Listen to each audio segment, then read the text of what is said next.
আল্লাহ বললেন আফালা ইয়ানজুরুনা ইলাল ইবিলি কাইফা খুলিকাত, উটকে কিভাবে আমি তৈরি করলাম এটা একটু দেখতে পারে না ওরা? আরে উটের দিকে তাকালেই তো ওরা উটের মালিক আমি আল্লাহরে খুঁজে পাবে।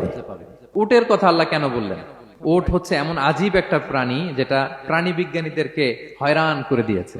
আল্লাহু আকবার, আপনি অবাক হবেন উটের যে ফিচার আল্লাহ তাআলা দিয়েছেন। প্রাপ্তবয়স্ক একটা উট একসাথে 200 লিটার পানি খেয়ে ফেলতে পারে এবং উটের পেটের ভিতরে একটা স্পেশাল ওয়াটার চেম্বার আছে, ওই চেম্বারে রেখে দেয়, যখন লাগবে ওইখান থেকে নিয়ে নিয়ে বেঁচে থাকে। 1 মাস না খেয়ে বেঁচে থাকে কি করে? ওটের পিঠে দেখবেন একটা কুজ আছে, এই পুরো কুজটা হচ্ছে চর্বির আধার।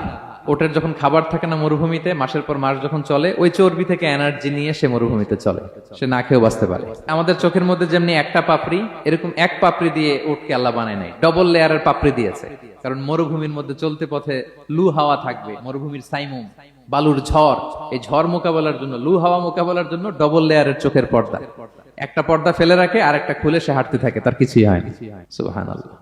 আমাদের 98 ডিগ্রি ফারেনহাইটের স্বাভাবিক তাপমাত্রা, তাই না? 99 ডিগ্রি হলে আমাদের জ্বর, 100 ডিগ্রি হলে জ্বর, 101, 2 সর্বোচ্চ আমরা সহ্য করতে পারি। এর বেশি যদি হয়, 103 ডিগ্রি হলে বেহুশ হয়ে যায় মানুষ। 4 ডিগ্রি হলে আমাদের দেহের ভেতরে যে কোষগুলো আছে এগুলো মরে যায়। কিন্তু একটা উট মরুভূমির তাপমাত্রায় প্রতিদিন 104 ডিগ্রি 5 ডিগ্রি তাপমাত্রা সহ্য করে খুব স্বাভাবিক উট চলতে পারে, তার কিছুই হয় না।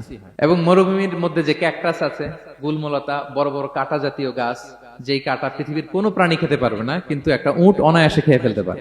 উটের জিহ্বাকে এবং পাকস্থলীকে আল্লাহ এমন স্পেশালি মেড করেছেন, যত কাঁটা দিবেন খেয়ে সাবার, ওর কিছুই হয় না। সুবহানাল্লাহ।